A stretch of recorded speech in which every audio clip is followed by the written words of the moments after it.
appears to be falling on deaf ears in Syria. An opposition group says shells have been non-stop on the city of Homs and Talbisa since Friday morning.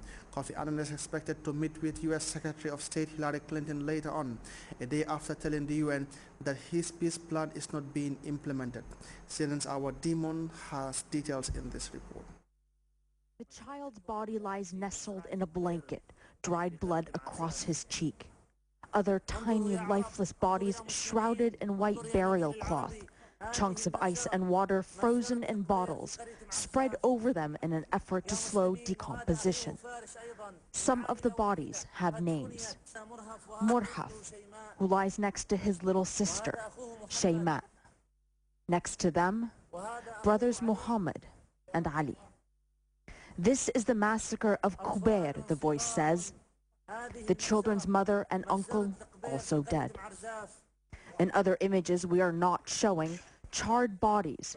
One of them apparently the blackened remains of a mother cradling her two children. Al-Kubair is hardly more than a cluster of homes in the province of Hama. Opposition activists claim that at least 77 people were killed, nearly half the village's population. They say the slaughter was as a result of shelling by Syrian forces and a follow-up assault by Shabiha, pro-Assad Alawite gangs armed with guns and knives, many recognized as coming from the neighboring villages. The government says its forces responded to a cry for help and raided to save the population from a terrorist cell. UN monitors attempting to reach the village say they were turned back at checkpoints and even shot at along the road. These are the images from a nearby town, Kafar Zatna, also in Hama province, after activists say the town was bombarded for 4 days and then assaulted by ground forces. As government forces withdrew, the opposition claims the Syrian military torched homes. At the UN, the obvious was stated. The ceasefire is not working. Most blame aimed at the Syrian government. Outrage, but no action. Driving the point home, video from Homs shot by the Arabic language network Al Arabiya. Civilians caught in the bombardments. Don't be afraid, the man holding the little girl says as he hands her off, her cries echoing as she is carried away. They just reached the doorway when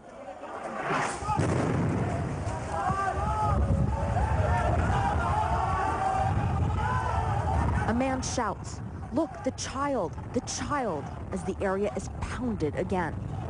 Wounded are frantically carried through, but the shelling is relentless. Clearly seen in the video, members of the Free Syrian Army, their light weapons slung across their shoulders, no match for the incoming artillery. This dramatic video, another part of a patchwork of images and narratives emerging from Syria. The Syrian government continues to blame foreign-backed terrorist gangs for the violence. And in a new twist, Syria's ambassador to the UN told the General Assembly that these armed gangs are now using children. Today, it is the fear in the faces of children that define Syria, a Syria on the path to civil war with no apparent plan to save it. It is an age-old argument, science versus faith, but when it comes to medical emergencies and religion that ban certain treatment, that philosophical argument can be a matter of life and death. An Argentine man lives in critical condition, fighting for his life after being shot multiple times during a violent robbery. Pablo Albarracini needs urgent blood transfusion to save his life, but his faith discourages such acts. Zedan Rafael Romo has more on that story from Argentina. At this hospital in Buenos Aires, Argentina, a man is clinging to life after being shot 6 times during a robbery in early May. 38-year-old Pablo Albarracini still has bullets lodged in his head and hip and remains in critical condition.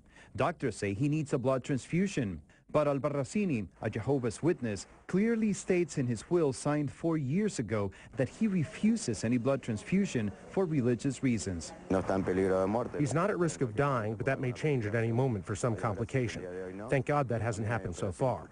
But he needs to undergo several surgeries that will need blood, so I'm worried about the future. In 3 months or later, when they have to take the bullets out of his head and hip, they must do that, and without blood, they're going to think twice about it. His father, Jorge Albarracini, is waging a legal battle to overrule the document signed by his son. Albarracini's wife, Romina Carnevale, who's also a Jehovah's Witness, says the will should be respected regardless of the consequences. The case made it all the way up to the Argentine Supreme Court, which ruled in favor of Albarracini's wife. A judicial ruling allowing an adult to be subjected to a medical treatment against his will would not be constitutionally justifiable, the High Court said, especially if the patient's will has been signed with his full knowledge and understanding and it doesn't affect others.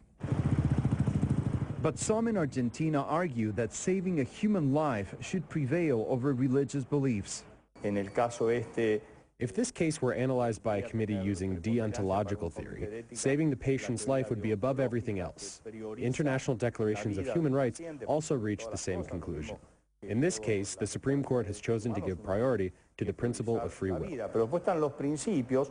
The controversy over religious beliefs and medicine has heated in Argentina, especially after the death of another Jehovah's Witness in late May who refused to receive a blood transfusion just like Albarracini. The patient, a 35-year-old woman, was suffering from pneumonia and died after spending 15 days at the hospital in northern Argentina. Rafael Romo, CNN, Atlanta. We now take our second break.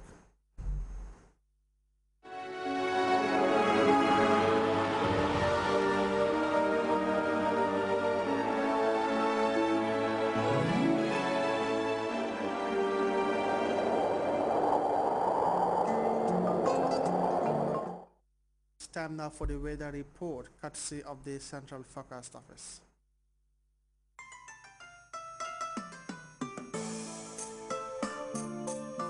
The Gambia is endowed with a wonderful landscape full of baobab trees. Like its Cape Point in Bakau, it is one of the most exotic sceneries in the world. The baobab tree is a symbol of resilience, wisdom, and resourcefulness. For the baobab tree provides good food in times of hunger, rents its bark for medications, and its sap for glue. In the Gambia, there is a company like the baobab tree, 100% African and purely Gambian in all aspects, in know-how, design, value, capital, and management. That company is Elton. Elton, employing hundreds of Gambians and proudly associating itself with development in the Gambia. Elton, side by side with the Gambia.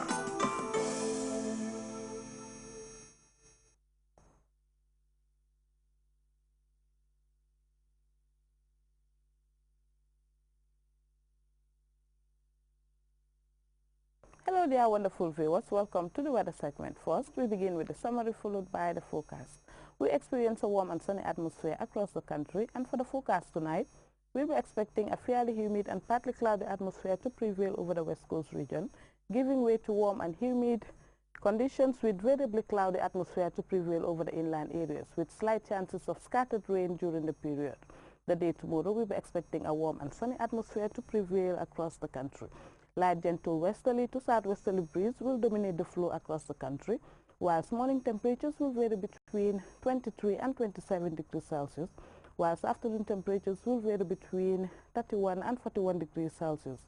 For those going to sea, we will be expecting a low tide of 0.34 meters at 7 a.m. and also 0.35 meters at 7:50 p.m. For the high tides, we'll be expecting 1.50 meters at 1:27 a.m. and also 1.76 meters at 1:16 p.m. Wave heights will vary between 1 to 2 meters high, and they will be mainly northwesterly swells. The sun will rise at 06:34 and will set at 19:35. It's now time to take a quick look at. And before we go, a reminder of our headlines. Government and Africa Development Bank have sealed an agreement for the financing of the multinational Trans-Gambia Bridge and Cross-Border Improvement Project. Destination promoters Belgium have been towing sites of interest as part of ongoing efforts to turn the Gambia into a year-round tourist destination. A critically injured man facing the prospect of death is resisting attempts